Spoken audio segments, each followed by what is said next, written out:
Today's episode is going to be dedicated to the military trend and everything that fits into it.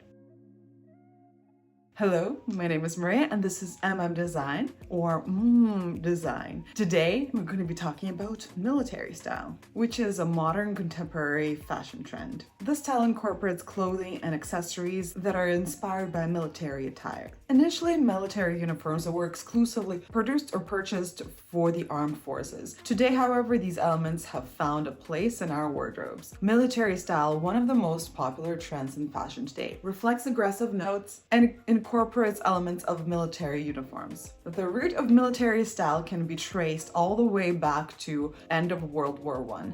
At that time, war-torn economies couldn't supply the textile industry with the resources, as all funds were directed towards military. People began wearing military uniforms and repurposing them into everyday clothing. World War II saw a repeat of the situation. Thus, military style emerged out of necessity. Later, civilians, inspired by the heroics of wartime, sought to emulate them by wearing military-inspired clothing. Over time, the cut of the military-style clothing evolved from strict lines of formal uniforms to more casual aesthetic. Sharply creased trousers gave way to intentionally baggy ones, and strictly button-up jackets were worn open and loose. In contrast to emulating war heroes, in the US, people wore military clothing in protest of the Vietnam War. Beyond its political statement, this style proved to be comfortable, practical, and durable. In the 1980s, according to some fashion experts, military style solidified as an independent trend. The high military substyle emerged,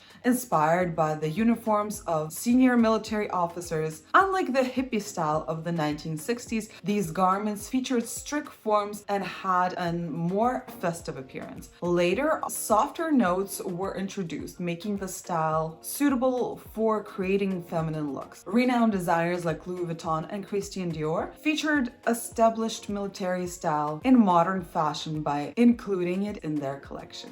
The key features of military style are not limited to a single element, but borrows from the uniform of various nations at different times. For example, it takes overcoats with shiny metal buttons, tunics, and fur hats and cloaks from the Soviet soldiers, the striped t-shirts and white shirts with blue collars from sailors, and SS-style caps from the German soldiers, and many of the baggier, more street-style wear from the US. Key pieces include jackets, windbreaker, bomber jackets, blazers, trench coats, loose-fitting pants, t-shirts, white tank tops, otherwise known as wife beaters. I'm wearing one right now. Shirts made of classic solid fabric in colors like khaki and gray. Decorative elements include patch pockets and lapels. These garments are comfortable and practical, essential aspect of urban style. As far as the accessories, in military style, we see often items adorned with rows of buttons, tassels, satin ribbons,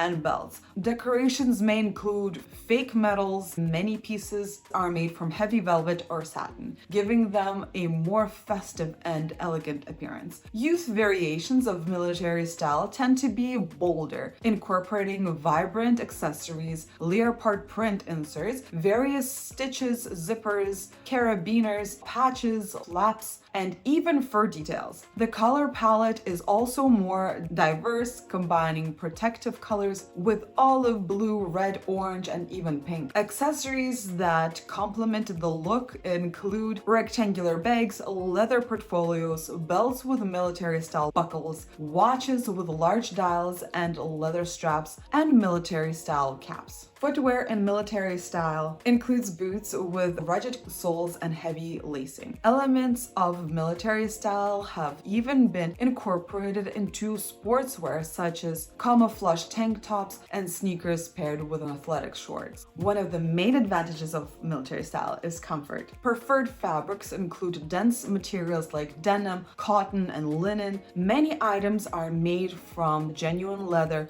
or its substitutes, but it doesn't exclude exclude the use of more luxurious materials like cashmere, satin, and velvet. These pieces can be easily combined with elements of other styles. And here are some pointers to be aware of in order not to go overboard with this. Avoid overloading your outfit with military elements, as it can make you look like a soldier rather than a person wearing everyday urban style clothes. Don't overdo it with the camouflage print too. While there are many shades of camouflage fabric available today, it's best to use them sparingly. Maybe you have 1 or 2 pieces in that, but don't go head to toe camo. It is difficult to wear military items with bright, flashy styles like glamour or ethnic. If you do want to pair these styles together, I would do maybe 10% military and 90% of the other style, like wearing cargo pants with some dainty heels, a glam purse with neat hair and stunning makeup. Having a full look of military with some sparkly earrings just does not have the same vibe. As far as the trends that are happening right now, we have green jacket. The cut and silhouette don't matter. It could be a leather jacket, a bomber, or a windbreaker. Incidentally, the war jacket or grandpa jacket, one of the hottest trends right now, fits perfectly into this trend. Pants and cargo pockets. The silhouette and shape of the pants or jeans are not as important. What matters is this presence of large pockets. This also includes camouflage prints, which are not only bold statement, but also synonymous with functionality in the style. Chunky boots with the thick sole, lace, and wide feet position smoothly into the spring-summer 2024 season. Tuck-in pants, adding a touch of casualness, embracing the military style, reminiscent of the historical practices of soldiers tucking their pants into their boots. If you think the style is for you, then I recommend to check out the following brands for more inspiration: Max Mara, Louis Vuitton, Burberry, creators of our trench coat, Rag & Bone, Addison Bell, Givenchy, Jill Sander, Y Project, Diesel, and Dionely. Let's do a little recap. Military style primarily features elements of military-themed clothing. Its distinctive traits include straight lines with clean cuts, fitted, preferably tailored to the figure, with a rather tight fit at the hips and accentuated waistline. This is for a more formal wear. For a little bit informal, the bigger the better. Details: cargo pockets, defined shoulder lines, wide belts, loose jackets, and shirts are also acceptable. When it comes to colors, we have khaki, green, olive, black, brown, sandy, gray, swampy color, and the dark blue, with maybe little notes of really bright red. As military style belongs to an urban group of styles, it pairs well with styles like sports, grunge, and casual styles. And this style is perfect for everyday use, whether you're going grocery shopping or going for a hike or the neighbor's barbecue. Maybe one thing that is not super appropriate for would be the office or more fancier evening functions. All right, you guys, this completes the video. Thank you very much for watching it to the end. I really appreciate it. YouTube doesn't really like these kinds of videos for now, just because it's something new that I'm doing. So make sure to give this video some love for the algorithm. If you want to see how I take inspirations from these different styles, make sure to check out my Instagram, where I show you my daily outfits. But other than that, hope you're having an amazing rest of the day, and yeah, stay classy. Bye.